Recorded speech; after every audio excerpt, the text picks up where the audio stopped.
Welcome to the Boulder Phil's 2022 Discovery Concert, Soundscapes, Music and Visual Art. I'm Michael Butterman, Music Director of the Boulder Phil, and I'll be your host as we take a field trip across Colorado to meet three spectacular local artists. Boulder Phil musicians will also join us to perform music by Rebecca Clark, Camille Saint-Saëns, and Aaron Copeland. And remember to visit the education page of our website, www.boulderphil.org, to download a Soundscapes curriculum guide with fun music and art themed activities. And now, on with the show.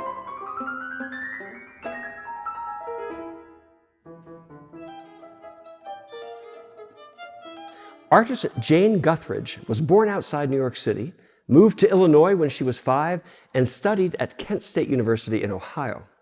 Her art has been exhibited internationally and throughout the United States.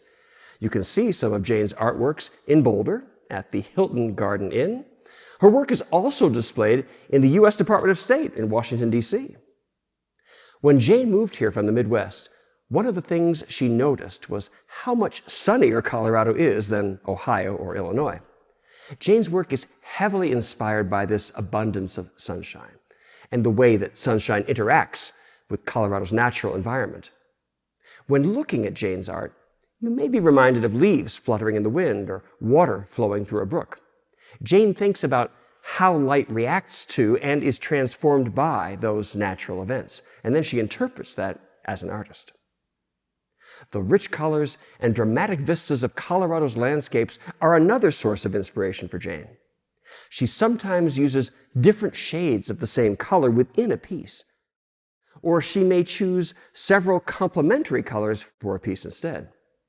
In some of Jane's works, the background colors tend to be lighter, with darker shades used as accent colors. In other pieces, she'll create a darker look overall, using brighter colors to lighten the work. Jane's artwork takes many forms. Some of her pieces are two-dimensional paintings, but many of her works are three-dimensional sculptures. Some of her sculptures are meant to be installed on a wall or hung from a ceiling.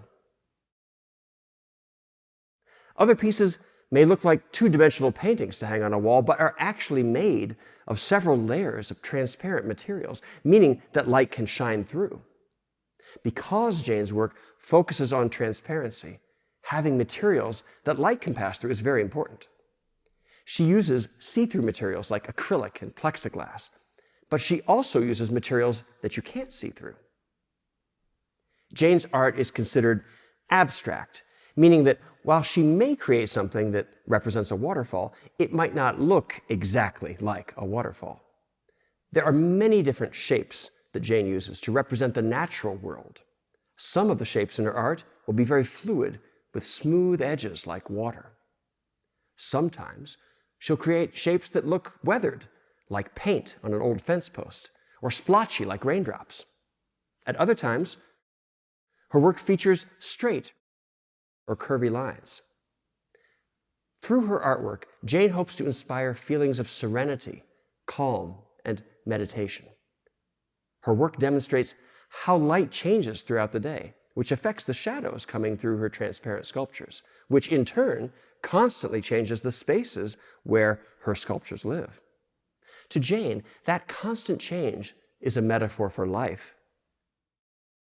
Through representing how light interacts with nature, Jane hopes that the transparency and lightness of her art create for her viewers a sense of letting go.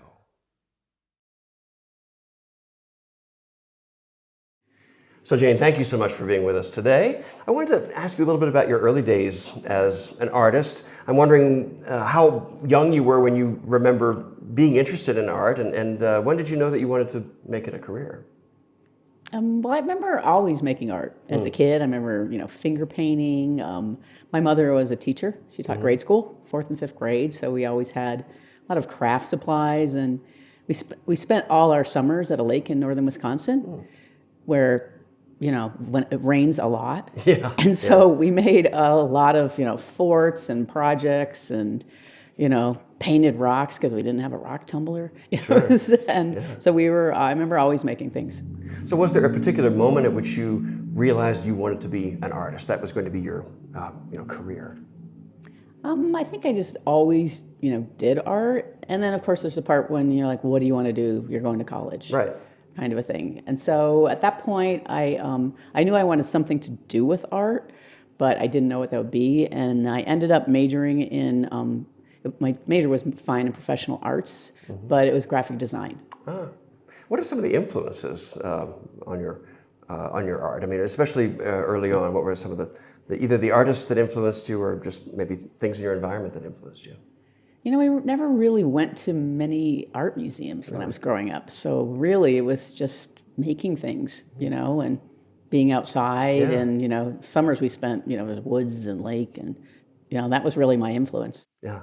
What about the titles for your works? Where do they come from? Are they, as you're creating a work, do you already kind of have in mind what it's going to be called, or is it something that you have to kind of live with for a while and then it comes to you?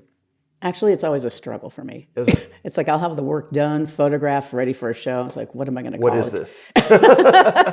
And I'll go to friends who are poets. I've looked at haikus for ideas. So haiku, it's a short poem, Japanese poem, and it's usually 5, 7, 5 syllables. The thing that I relate to is I like the fact that it's very simple and it just sort of pares down, but it has a lot of meaning and empathy to it. But honestly, it's the last thing that I think about. Is that right? Yeah. It's like, okay, I have to title this. So you make art in a lot of different ways, with different techniques and so on. I'm wondering whether you find yourself at any given time kind of working in several different ways simultaneously, or do you kind of go in phases, you might say? It was like this month or this year I'm really focused on X or Y. How does that work for you? It kind of works back and forth. It depends on what I have, an exhibition coming up, if I have a commission, a special project. Just because of the space I have and using different materials, they have different requirements that I pretty much will work in one material because then I have to clean that all up, put it away to use another material. Yeah, sure.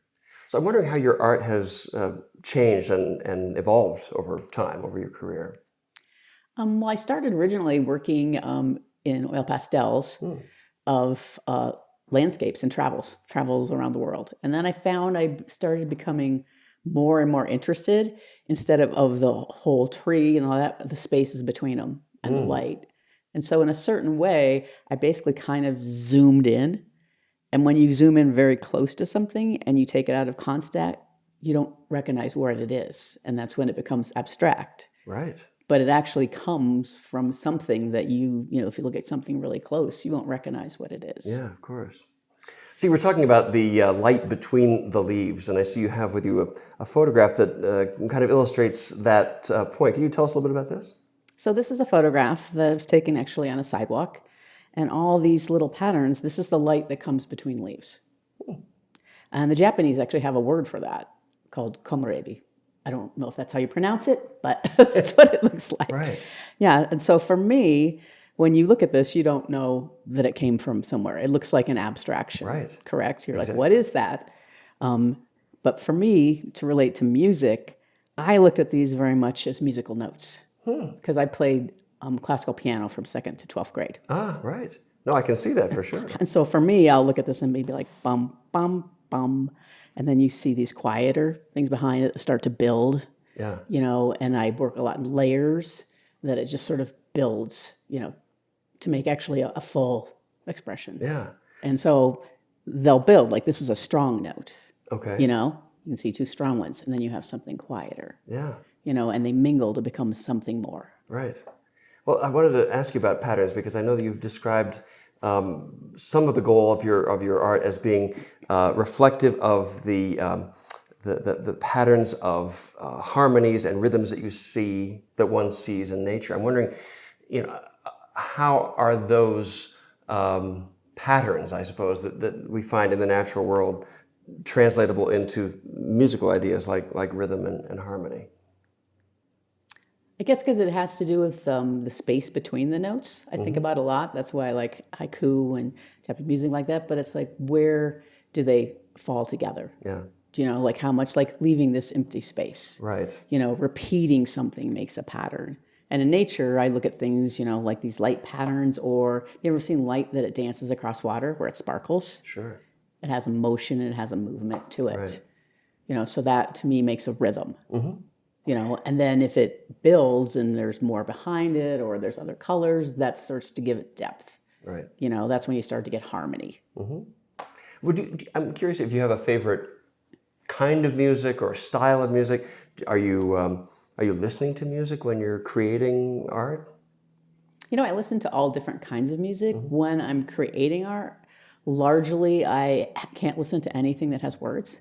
Okay. Because I'm really thinking about it. Oftentimes I have to use a certain tempo depending on what I'm doing, like cutting out these holes. I work with a heated tool and you have to work very slowly.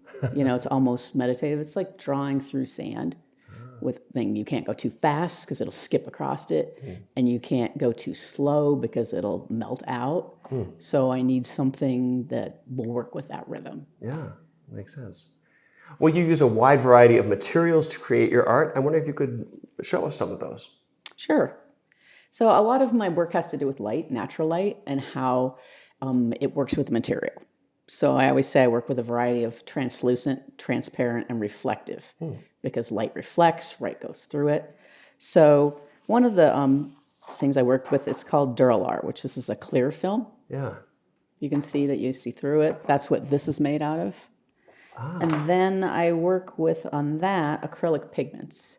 And pigments come in translucent, where you can see through it, and then there's also pigments that are opaque that you can't. So I tend to look for ones that are translucent, so you start to see through each one.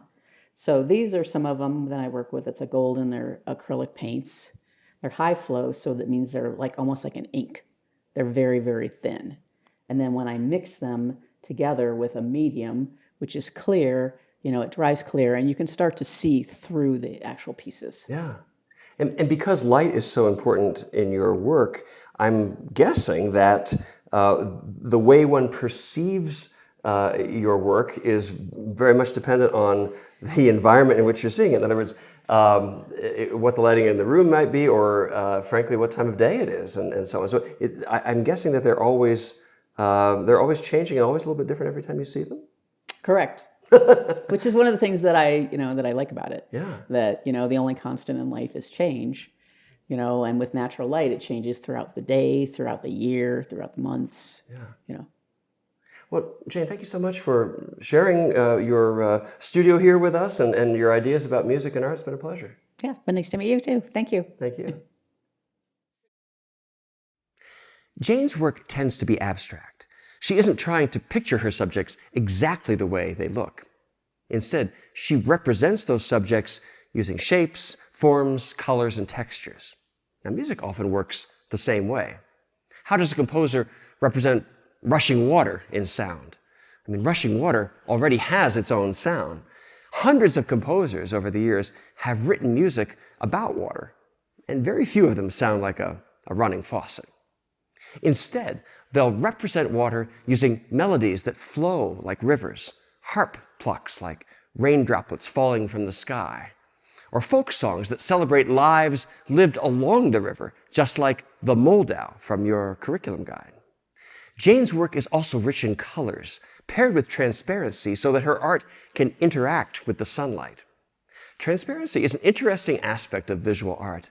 It's not a color or a texture. Instead, it's a physical property, and materials that have this physical property allow light to pass through them. What things are transparent in your schoolroom or at home?